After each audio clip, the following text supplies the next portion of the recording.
Welcome to this week's Who the Folk podcast. I'm Lonnie Goldsmith, the editor of TC Jew Folk. As Cecil celebrates its 70th anniversary today, there is one person who has been involved at the Deli since the beginning, Sheila Leventhal. As the daughter of the founders, Cecil and Faye Glickman, Sheila started as an 8-year-old helping around the market before the restaurant even opened 15 years later. Sheila reflects on a life shaping the family business and what it's like to have 3 generations all working together, often in the same shift, on this week's Who the Folk podcast. Sheila Leventhal, welcome to the Who the Folk podcast. Hi. And thank you for having us. We are recording today. This is coming out on July 1st in honor of Cecil's 70th anniversary. We are recording from the Deli, from right next to the deli counter as people are, coming and going here. And this is your family business. It is. Yep. How long have you been involved in what goes on here at Cecil's? Well, you mean in control or been a part of it or working or... Start with, where did you start? Okay. Where was your Cecil's journey start? Okay. When my parents opened this business in 1949, I'm not quite sure why they took me and they didn't take my sisters, because I was only 8 years old. But they would bring me to work with them, and one of my jobs was to take the eggs from the big carton and put them into the cartons that we buy in the store, and then we would put them in the cooler. And we sold eggs. We sold eggs and butter and milk. We still sell milk. We don't sell butter and eggs anymore. Unless somebody is really desperate and it's Christmas, then we're willing to sell them a couple of eggs because there's no place else they can get it. So since you were 8, when they opened, you were involved right from the beginning. Right. And then my next memory was when I was 13, and my father would pay me 50 cents an hour, and I dusted off the mustards and, dusted the shelves with the feather duster. And I don't remember doing anything else at that time. And then over the next couple of years, we lived in a neighborhood not far from here, maybe 10 blocks away. And my mom and I would walk down to give my father a break, because my father opened the store at 9 and he closed it at 10 o'clock. And then over the years, my mom would work with my father in the evening, and I would take care of my younger sisters, and I hated the TVs used to turn off at 10 o'clock. You're way too young to know this, but after 10 o'clock it would be the test pattern. I remember test patterns, usually from like 1 a.m. But when I was younger, we listened to the radio a lot. Okay, sure. But I remember being scared, and I couldn't wait till they would get home. And then when I was 15, I was actually doing deli work. I was cutting meat. I don't know if I waited on customers. There's a picture back there of me with standing by the meat slicer with an apron in 1956, and the forefront are all the cigar boxes because we sold cigars. And my father typically would be smoking behind the counter with his cigar. Different era, huh? Very different times, as we say, the good old days. So, one of the things that I find interesting for people who haven't been to Cecil's, I'm looking right now at racks of chips and mustards and Dr. Brown's and Mott's over there. And so it sounds like it's always been not just a place to get a really good sandwich. It's always been a deli. It's been a deli, but it's also been sort of a market also. It was a grocery store. When my father opened, it was a little grocery store, and he wanted a Jewish deli. He had worked for his aunt down in the Selby-Dale area, where all the Jews lived in those days. And that's what his dream was. Okay. He had worked, there was a deli in Highland Village in the Strip, and he worked there after he got out of the service, and then they had a fire. And he was left with nothing to do. He was an artist, but he couldn't make a living as an artist. So they jumped in and they bought this, and it was a big step for them. And eventually, they brought in kosher meats, and for many years, it was only kosher. Really? Yeah. When do you remember when? Oh, I do remember. No, when it switched to not being. I do. Okay. Yes. So the restaurant was added on in 1964. I got married in 61. Becca was born in 62, and then we had another child a year and a half later. And my dad decided that my parents decided it wasn't big enough for two families. So they added the restaurant at that time in 1964. Okay. And in the beginning, like I said, it was only kosher meat. And even down to hamburgers. And my mother would not put a Reuben on the menu because it was mixing milk and meat. Sure. Right. And my mother kept a kosher home. So that was in 64, 60. Let's go forward. David and I bought this business in 1980. Okay. At that time, it was still kosher. Yep.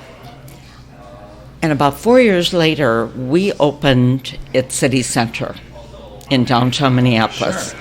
We had a 100-seat full-service restaurant in where everything else was food, the food court, right, where everything was fast food. We had a great location. We looked over 7th Street, right across from Dayton's. It was great. Somewhere, I'm trying to remember if it was, so that was late 84. I bet sometime in the next 5 years, we started getting meat from Vienna Sausage Company in Chicago. Sure. And was not kosher. Right. So we excellent quality there. Very good, which is why we still have it to this day. Unfortunately, their prices have gone up so much, and then we have gone up with it. Yeah. I never in my life dreamt that we would ever charge $15 a pound for corned beef. Right. I mean, who ever heard of that? Well, eventually we've had to do that. So that's when we still had kosher meat, but it was getting harder and harder to get it.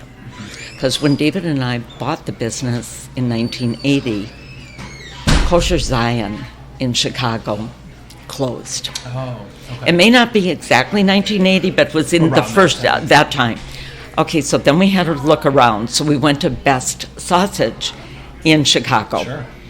Not as tasty, but then Sarah Lee bought them out, and then pretty soon.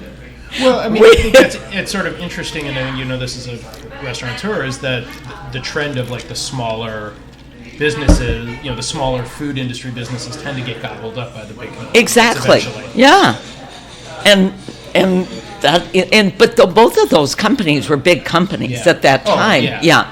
So then we turned to Hebrew National. Now all we can get is kosher bologna and salami. Because to get kosher corned beef, we would have to order 5,000 pounds. We have no place to put 5,000 pounds. And we're not that big that we can sell it in 1 week. Yeah. That's really interesting, because I didn't realize that it was a grocery store and that the restaurant itself didn't open until 15 years in. Right. Really Yeah. Oh, you said 15. I thought, was it 15? I guess it was. Yeah.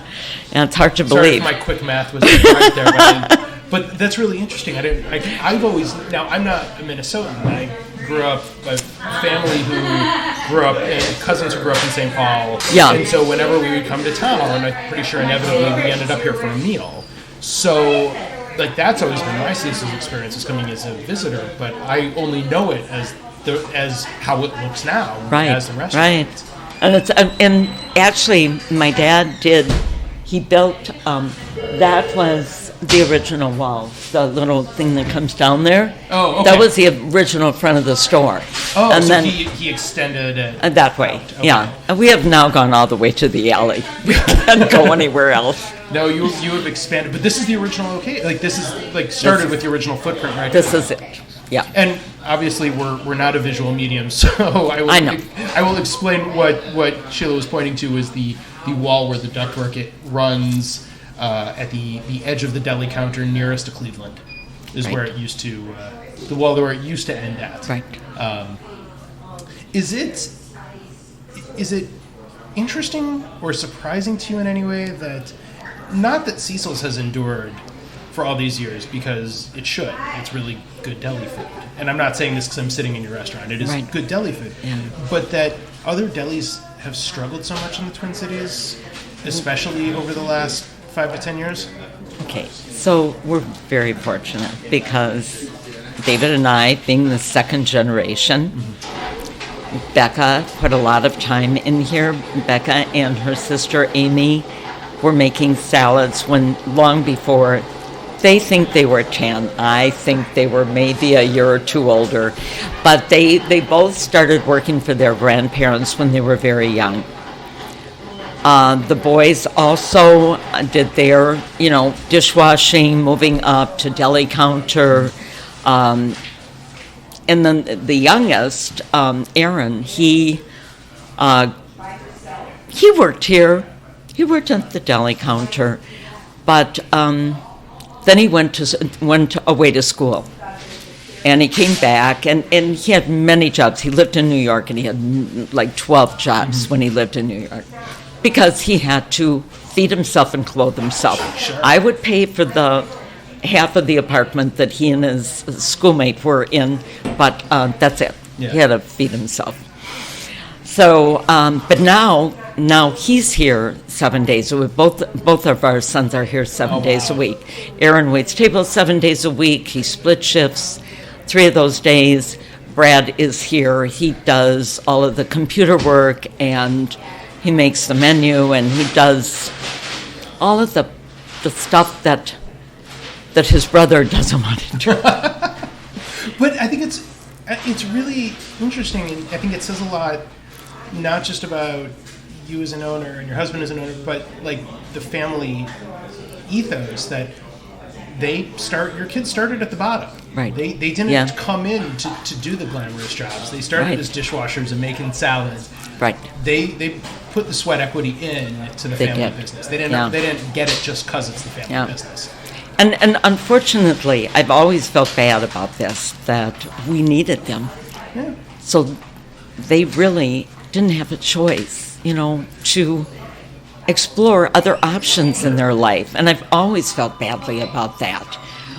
But, like I say, it puts food on the table. It does. Do they hold it against you? I don't even think they think about it. Okay. Clearly you do, though. Yeah, I do, because I wish that I could have explored something else. There were no options. I mean, when I got engaged, my father calls my now husband into another room, and he said to him, "So, you're going to marry my daughter? Maybe someday you'll work in the business, and then maybe someday it will be yours." He didn't tell him he had to pay for the business. Well, look, at least you didn't ask him right then how many shifts he could pick. Right. So actually, David, he got a degree in Far Eastern Studies at the University of Minnesota, and he thought about doing some other things with it, but then, he was already working here, and it seemed stable. Yeah. Because he came from a home where there wasn't a family business. There wasn't a business to go into. His father worked, and he worked very hard, and he thought this seemed like a good deal. For me, it was like a noose around my neck. Sorry to be honest. I appreciate it, and I think the listeners will. I think it's interesting. But yet, you're still here? How many days a week do you still? Are you here every day? I will live 300 feet away. I don't have a lot of options. So what you're saying is this is literally your back door at your back literally, door. yes. When David did go, when we opened the restaurant, we put an oven, a huge oven, and we had an agreement with a big a Jewish bakery. They brought the raw product to us every day, and we baked fresh bread from that every day. Okay. Eventually, due to the way businesses go and costs and everything, it was prohibitive for them to make those loaves, sure. those handmade loaves of bread. And we lost them, but we picked up, and it's been a struggle, but we did pick up a guy that had worked for them. He had to start his own bakery, and now we do it with him. But and then we do a lot of our own baking, where we bake our bread fresh every day, right, and bagels fresh every day. But we make a lot of things by hand. Bars, cakes, pies, and, well, I'm going to say this and you can edit it out. It's expensive to do it that way. Sure. It would be better if we bought a cheesecake from one of the dessert people, right, and instead of making it ourselves. But this is what we're known for. So this is what we do. There's something, I don't know if endearing is the right word, although it is certainly endearing, but to you. No, I think to the community. I think the people that hold this place so fondly, that it's still family owned, right, family run, that you're still hands on, that everybody's involved, and that it's still very real, that you do all the handmade stuff, that you don't farm it out to somebody else, that it gets done in-house. And I think, I asked the question, how does Cecil's endure when others have struggled so much to stay open? And I think, just one person's viewpoint on that is that's one of the reasons why. Yeah. I agree. I have to agree. There was a period of time where we gave our recipe to one of our, I don't remember if it was U.S. Foods or even if that was a name then. It might have been somebody else, but now or Cisco. We gave our recipe to make coleslaw potato salad. It was okay for a very short time, and then it wasn't. So now we have a group of people that have worked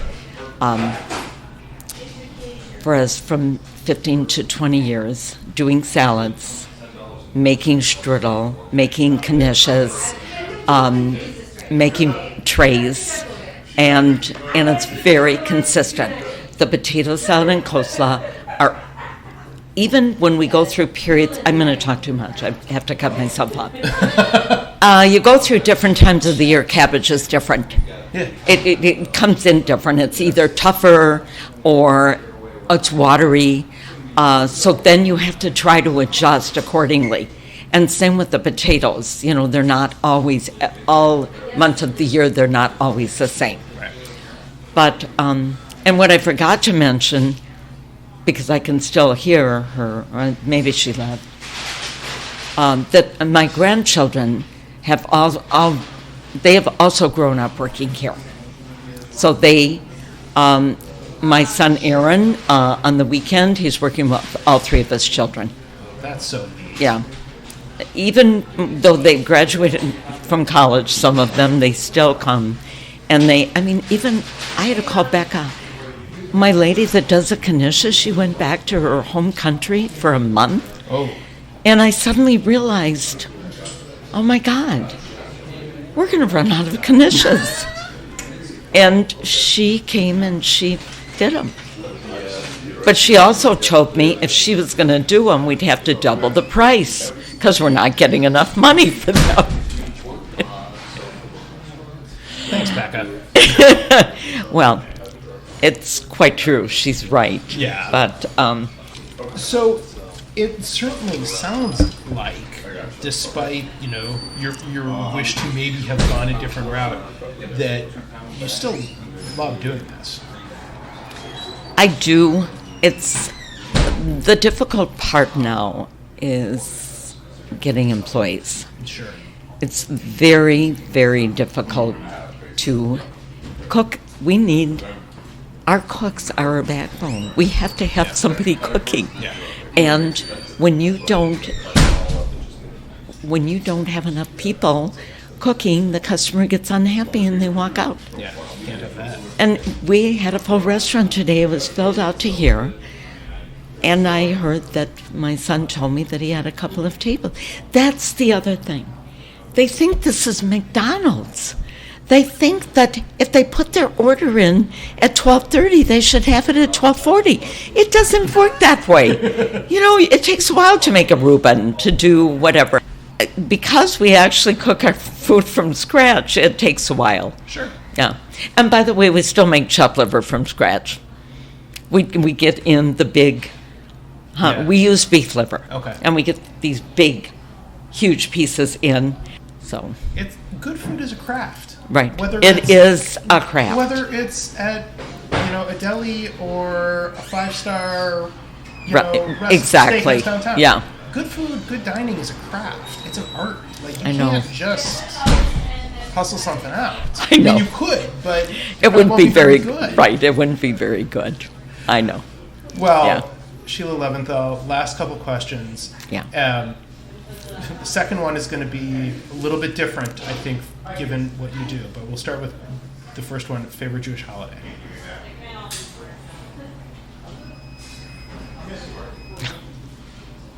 Why don't you ask me my least favorite Jewish holiday? All right, what's your least favorite Jewish holiday? There's a twist on this. What's your least favorite? Well, I think the Passover is, because we still have a Passover menu.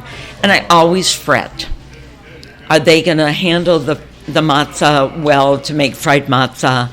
Are we going to have enough? We make a sandwich bun that is from cake meal, Sure. Passover cake meal, and it requires a lot of ingredients. We're probably not getting enough of that either. And it's constant. It's at 8 days. You always have to have those things ready. So yes, that's probably my least. My favorite, I can't even tell you because... How about you personally, not as a restaurant owner?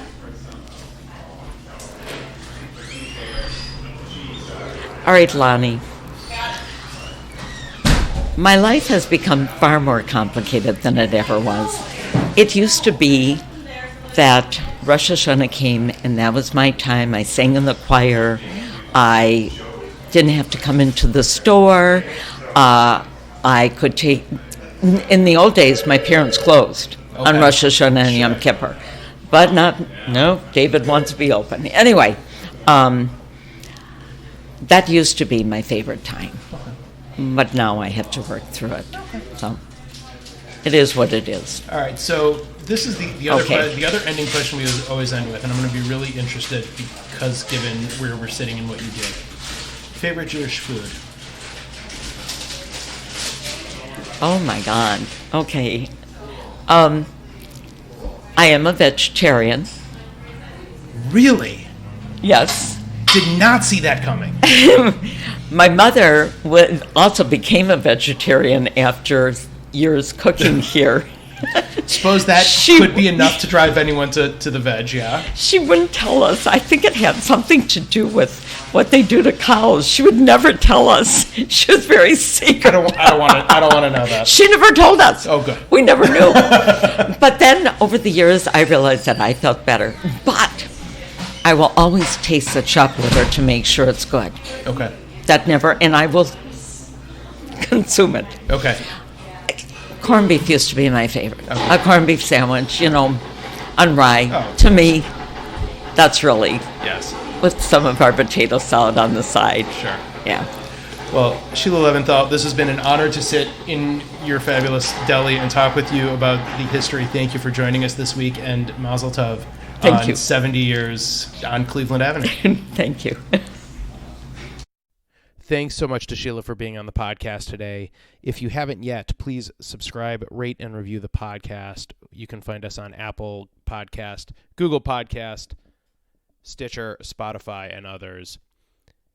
If you have any recommendations for somebody who would be a good podcast guest, please shoot me an email. You can get me at editor@tcjewfolk.com.